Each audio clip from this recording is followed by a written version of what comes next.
ये मेरा 800 के ऊपर टूर्नामेंट कर चुका हूँ मैं, और ये मेरा 7वां 8वां टूर्नामेंट है ये हैदराबाद गोल्फ एसोसिएशन में।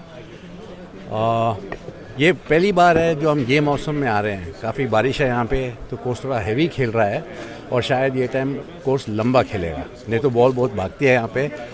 इस टाइम बारिश की वजह से ये हो नहीं सकेगा, और रफ भी ऊपर बढ़ गया, तो मेरे ख्याल से स्कोरिंग जितना था पहले उतना जाएगा नहीं। But at the same time course इतना अच्छा कंडीशन में है कि बॉल होल्ड कर रहा है, तो अगर प्लेयर उसको प्लान करके खेल सकता है तो स्कोर अच्छा भी हो सकता है।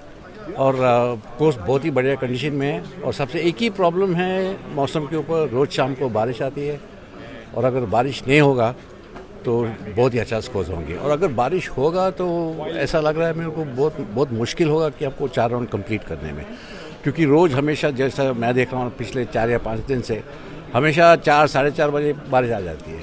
और हमारा बहुत बड़ा फील्ड है, 126 बहुत ही सुंदर है। बूटी गोल्फ कोर्स पूरा 18 होल का चैंपियनशिप गोल्फ कोर्स है, और कुछ लॉजिस्टिक्स की वजह से अभी तक कुछ ख़त्म नहीं हुआ है, बट शायद अगले साल हमारा पहला टूर्नामेंट वहाँ पे होगा। तो हैदराबाद और तेलंगाना स्टेट के लिए बहुत ही फर्स्ट क्लास चीज़ है कि टूरिज़्म के लिए भी अच्छा है कि इतने गोल्फ कोर्सेज डेवलप हो रहे हैं, और एक और तीसरा नया गोल्फ कोर्स आ रहा है, तो मेरे ख्याल से ये बहुत ही अच्छा होगा। और ये एक डेवलपिंग स्पोर्ट है, अभी ओलंपिक्स के बाद इतना इंटरेस्ट पैदा हो गया गेम में, और पब्लिक आ रहे हैं, और अगर आप यहाँ रोज़ शाम को आते हो तो आपको ड्राइविंग रेंज में कंप्लीट एब्सोल्युटली पैक्ड है, जगह नहीं है बॉल मारने की। और ऑडियंस का अलाउंस कैसा है सब? कोविड ऑडियंस अगर कोविड सर्टिफिकेट नहीं है तो आप अंदर नहीं आ सकते हैं। Even audience even the spectators जो भी हैं, हम नॉर्मली अगर कोविड सर्टिफिकेट है तो अलाउ करते हैं, नहीं तो वी डोंट अलाउ होगा अगर बारिश आएगा तो। नहीं तो फर्स्ट क्लास है। 129 जो लोग खेल रहे हैं अभी ये टाइम पे, क्लब के 6 एमेचर्स खेल रहे हैं, और हमारा 123 प्रोफेशनल्स खेल रहे हैं, और अच्छा टूर्नामेंट है कि हमारा फील्ड जो है बहुत ही स्ट्रांग है, टॉप 50 टॉप 60, क्योंकि बाहर कुछ टूर्नामेंट हो ही नहीं रहा है। जितने भी इंडियन एशियन टूर में खेल रहे हैं वो सब यहाँ खेल रहे हैं, अभी सब आए हैं, उनको आप देख सकते हैं एक्शन में। 2 साल गैप था, 2 साल के बाद नहीं 2 साल गैप नहीं था। हम लास्ट मैच जो खेले थे वो था अप्रैल में, मार्च 26 को हमने ख़त्म किया।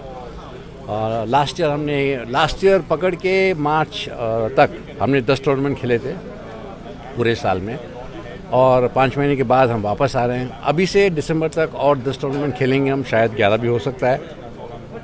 और जैसे कि मैंने पहले भी बताया था कि कोविड प्रोटोकॉल हर एक गोल्फ कोर्स पे हम करते हैं, क्योंकि हमारा प्लेयर बहुत दूर से आते हैं, तो जहाँ भी आते हैं वो कोविड प्रोटोकॉल हमेशा फॉलो करते हैं। एक तो डबल वैक्सीनेशन होगा सबका, मेरे ख्याल से सबका हो गया है, और अगर हुआ नहीं है तो भी जब वो गोल्फ कोर्स के अंदर आता है तो RTPC नेगेटिव सर्टिफिकेट लेके ही आता है, नहीं तो हम उसको अलाउ नहीं करते हैं गोल्फ खेलने के लिए। जब हमारा रजिस्ट्रेशन होता है, हमारा पहला सवाल है कि आपका डबल वैक्सीनेशन हुआ कि नहीं, RT-PCR सर्टिफिकेट है कि नहीं। अगर RT-PCR सर्टिफिकेट है तो ही खेल सकते हो, नहीं तो otherwise we are sorry, we don't allow you to play. Telangana में अब 2 नए कोर्सेज और आने वाले हैं, हाँ, एक मेडिकल और एक मैंने सुना है, मैं तो गया नहीं वहाँ पे। PGTI members. He is also the youngest ever winner on the PGTI at age 17.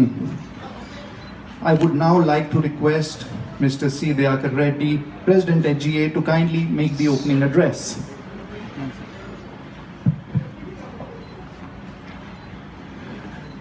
Good afternoon to all our members of media. I call them friends of HGA, who always come here to cover all the events. To our chief guest, K. Srinivas Raj Garu,